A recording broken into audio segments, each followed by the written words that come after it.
Hi guys, welcome to this week's craft kit. This is the real one. So for those of you that may or may not know, I actually released this earlier this week, but I am really unhappy with how those cards turned out. So I decided to redo it, and sometimes that's just what happens.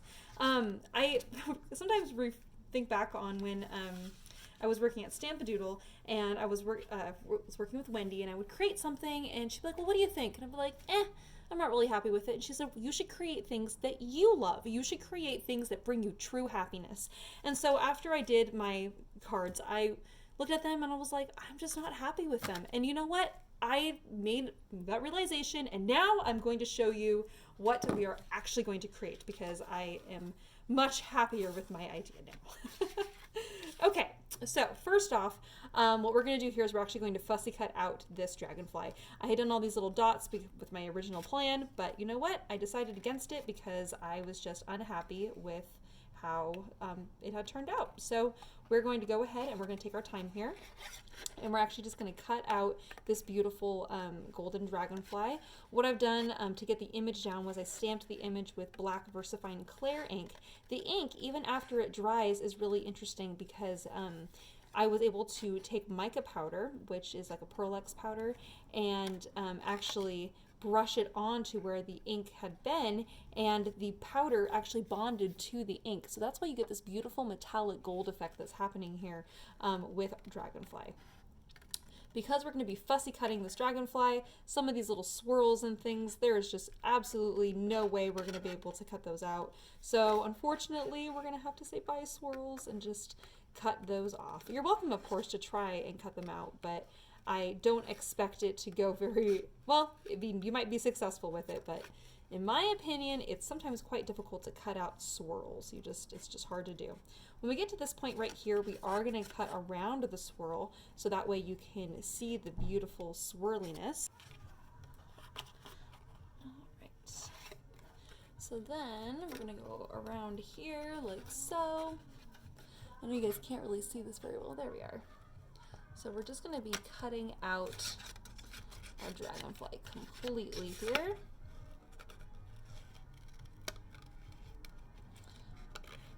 Right, and then around the side of the wing.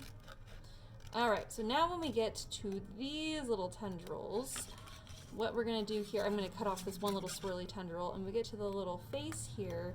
I'm sorry, I'm also gonna cut off the little face tendrils. Again, if you wanna try and fussy cut those out, you are welcome to do it. I have learned that over the years, sometimes some of those things are not worth it to try and fussy cut because it can get a little tedious trying to get in all those little curves. If you happen to have an X-Acto knife, that would really be the only tool I would really recommend for cutting out the little swirls, because you can really get in all the little in-between areas and really cut them out. But for a pair of scissors, it just makes more sense to just not try and cut them out. Okay, now the little feetsies. All right, so this is what we have ended up with here. Isn't this beautiful? Oh gosh, I love this dragonfly. Love, love, love, love, love, love. Okay, so what we're gonna do, because I wanna add just a touch of dimension to this card, is, I think what I wanna do is I'm going to, what do I want to add? Yes, this is what I wanna do here.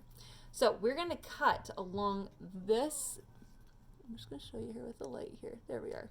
I want to cut along this edge right here on this part of the dragonfly so that we can pop this wing up a little bit, okay? So we're just going to cut all the way down to the body up to this little kind of scalloped little edge right here up to there, all right? So we're going to just follow this line that we've already started with. And it might get a little bit fussy, but it's okay. It is called fussy cutting for a reason. And then we're going to cut to the body there, okay? So then you end up with something that looks like this, all right? So that's what we're aiming to create. That's really what we're going for. Okay, now we can actually create our card and love what we're creating. All right, so we have our green on green that we're doing here. So we're going to use our double-sided tape and adhere that in place.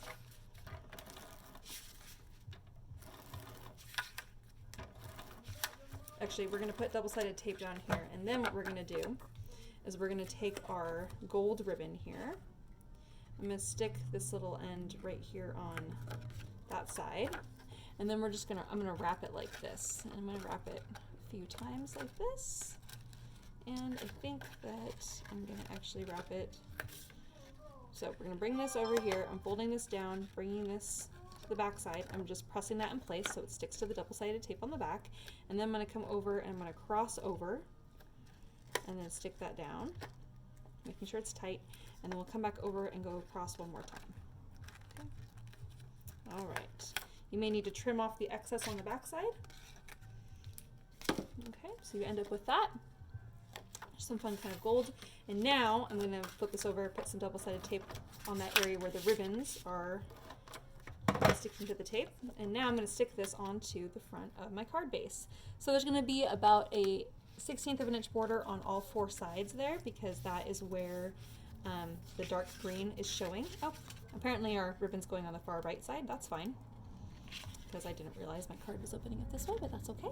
All right, so now what we're going to do is we're going to take that pop dot, that foam dot that's in your kit, and we're going to stick that to that wing that we did the fussy cutting around, and we're going to stick that to the back of that. So that's going to add some dimension to that wing only.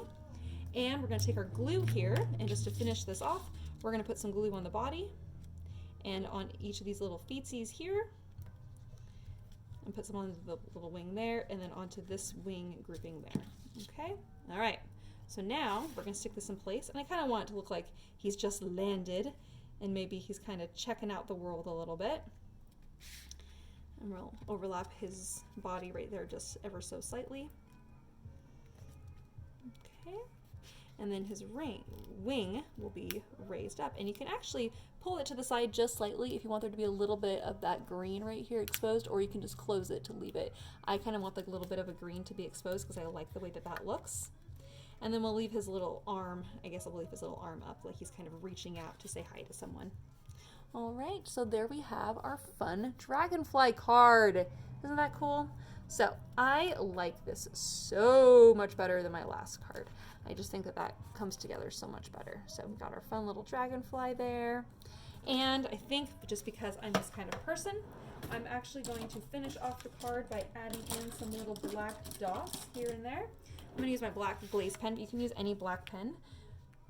And I'm just going to do a big dot and a couple little dots. And a dot, these are called dot groupings. And when you do some dot groupings, it just kind of makes the card look a little bit more finished.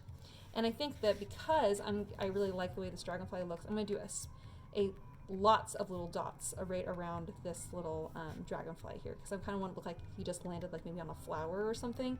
And then as he landed, all of these little dots just kind of came up and just kind of filled the area. And then we'll kind of put some more dot groupings up here, but not nearly as close together. All right, sometimes a little bit of dot groupings just makes a card come together so much more and so much faster than it would without any dot groupings at all. It just fills the space and makes it look more magical. All right, and there we have card number 1. All right, on to the next one.